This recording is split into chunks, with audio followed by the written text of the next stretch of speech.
अपनात्मा परमात्मा ने एक अमृतवाणी कही थी, गुण तीनों की भक्ति में ये भूल पड़ो संसारे, कह कबीर निज नाम बिना ये कैसे उतरे पारे।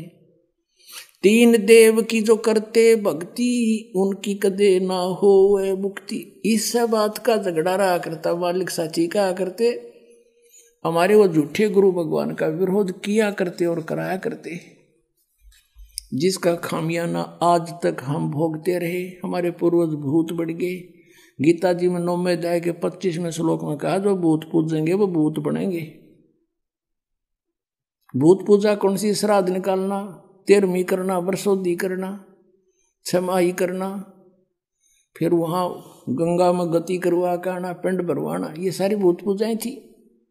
और हम इनको बड़े चाव से करते थे कि ना करेंगे तुम्हारे पिताजी के लिए, बताओ हमने करया क्या? पिताजी को नाम दिवा दो, बेड़ा पार, जरूरत नहीं कुछ भी करने की, पार हो जाएंगे सारे के सारे। अब देखो श्रीमद् भगवत गीता, और इसके जय दयाल गोविंद का अनुवादक है। गीता प्रेस गोरखपुर से ये प्रकाशित है। अंडरस्टूड? ये आपके समक्ष 7वें अध्याय को पढ़ेंगे। इस 7वें अध्याय में शुरू में ही इस काल भगवान ने कति साफ कह दिया। 7वां अध्याय प्रारंभ, हे प्रथम मंत्र में कहा है कि हे पार्थ, अनन्य प्रेम से मुझ में आसक्त चित्त तथा अनन्य भाव से मेरे प्राण होकर योग में लगा हुआ, भक्ति में लगा हुआ, जिस प्रकार से संपूर्ण विभूति बल युक्त, यानी समग्र पूर्ण रूप से इसका अर्थ है सबके आत्म रूप मुझको संशय रहित जानेगा, उसको सुने। कि ईब मैं ऐसा ज्ञान बताऊंगा जो तू मुझे अच्छी तरह समझ जाए मैं कौन हूं। और फिर दूसरे मंत्र में कहा है 7वें अध्याय के दूसरे श्लोक में कि मैं तेरे लिए इस विज्ञान सहित तत्व ज्ञान को, इस ज्ञान को पूर्णतः कहूंगा, और जिसको जानकर संसार में फिर कुछ भी जानने योग्य शेष नहीं रह जाता। कमाल कर दिया कति।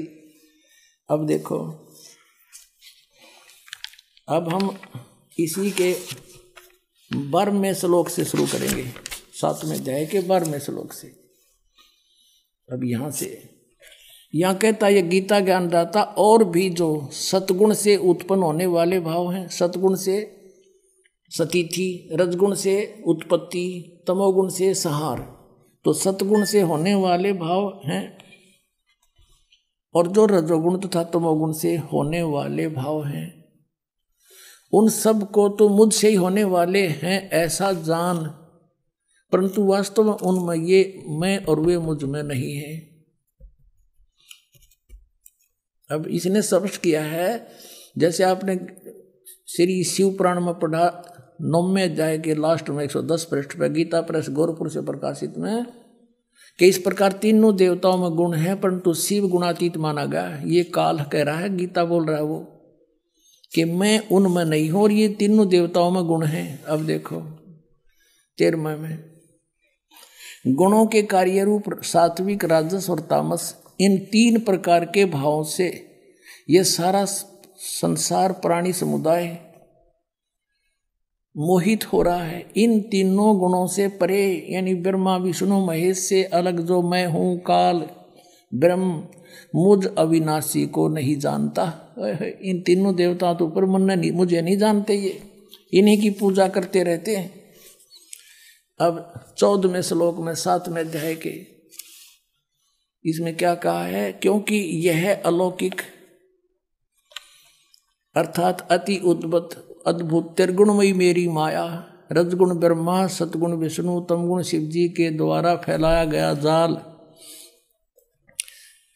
बड़ी दुस्तर है।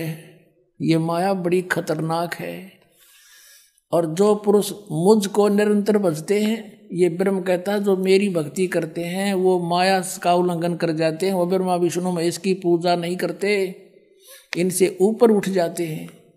और 15वें में कंसेप्ट क्लियर कर दिया, माया के द्वारा जिनका ज्ञान हरा जा चुका है, त्रिगुणमयी माया, रजगुण ब्रह्मा, सतगुण विष्णु, तमगुण शिव जी के द्वारा, उनकी भक्ति से ऊपर जो कुछ सुनने को तैयार नहीं, कुछ करने को तैयार नहीं, उनका उन्हीं से मिलने वाले लाभ पर आश्रित हो चुके हैं, उनका ज्ञान हरा जा चुका है, असुर स्वभाव को धारण किए हुए मनुष्यों में नीच और दूषित कर्म करने वाले मूढ़ लोग, मूर्ख मुझको नहीं भजते। अपने आत्माओं ये स्पष्ट कर दिया कि अन्य देवता रजगुण ब्रह्मा, सतगुण विष्णु, तमगुण शिव जी की जो भक्ति करते हैं वो राक्षस स्वभाव को धारण किए हुए मनुष्यों में नीच दूषित कर्म करने वाले मूर्ख। गीता ज्ञानदाता कहता है वो मेरी भक्ति भी ना करते, इन्हीं तक सीमित है। और देखो आगे इसमें 16 से लेकर 19 तक फिर इसने अपने विषय में बताया कि मेरी भक्ति 4 प्रकार के करते हैं। फिर 20 से फिर शुरू करता है इन्हीं देवताओं के बारे में। देखिएगा ये वही गीता प्रेस गोरखपुर से प्रकाशित है 7वां अध्याय। अब हमने 15 तक पढ़ लिए, अब 20 में आ गया। उन भोगों की कामना द्वारा जिनका ज्ञान हरा जा चुका है, जो 15वें श्लोक में गया 7वें अध्याय में, अपने स्वभाव से प्रेरित होकर उस नियम का धारण करके वो अन्य देवताओं को भजते अर्थात पूजते हैं। ब्रह्मा विष्णु महेश ये तीनों गुण अन्य देवताओं में आते हैं। अब यहाँ देखो 21वें का 7वें अध्याय का 21वां श्लोक। जो सकाम भक्त जिस देवता के स्वरूप को श्रद्धा से पूजना चाहता है, उस भगत की श्रद्धा को मैं उसी देवता के प्रति स्थिर करता हूँ। जैसे कोई विष्णु जी को पूजता है तो स्वयं आ जाए विष्णु रूप धारण कर उसने तथास्तु कर जाए, का देसी दे जाओ खिलौने खेल लें जा। फिर अब 22 में देखो, वह साधक वह पुरुष श्रद्धा से युक्त होकर उस देवता को पूजन करता है और उस देवता से मेरे द्वारा ही विधान किए हुए उन इच्छित भोगों को निस्संदेह प्राप्त करता है। कहता है उन जो अन्य देवता हैं ब्रह्मा विष्णु महेश, इनको मैंने एक एक विभाग दे रखा है, वो शक्ति मेरी तय काम कर रहे हैं। इसका अर्थ ये है, अब 23 में 7वें अध्याय के 23 में स्पष्ट कर दिया है, परंतु अब 7वें अध्याय का 23 में स्पष्ट कर दिया है, परंतु उन अल्प बुद्धि वालों का, अल्प बुद्धि माने मूर्खों मंद बुद्धि वालों का वह फल नाशवान है। देवताओं को पूजने वाले देवताओं को प्राप्त होते हैं और मेरे भगत मुझको ही प्राप्त होते हैं। इन्होंने ये डंगा डाल दिया, चाहे जैसे ही भजे, चाहे कोई बात हुई। गीता जी कहता है कि एक मेरा तो एक वो मंत्र, उसके अतिरिक्त कुछ भी नथिंग एल्स। ये इन्होंने आ पढ़ा दिया, चाहे जैसे भी भजे, हरे राम हरे कृष्ण करें। इनका उद्देश्य ये है यहाँ डंगा डाण का। मेरे भक्त मुझको ही प्राप्त होते हैं, इतना सा बात है। अपने आत्मा रजगुण ब्रह्मा, सतगुण विष्णु, तमगुण शिव जी ये अन्य देवताओं में आते हैं।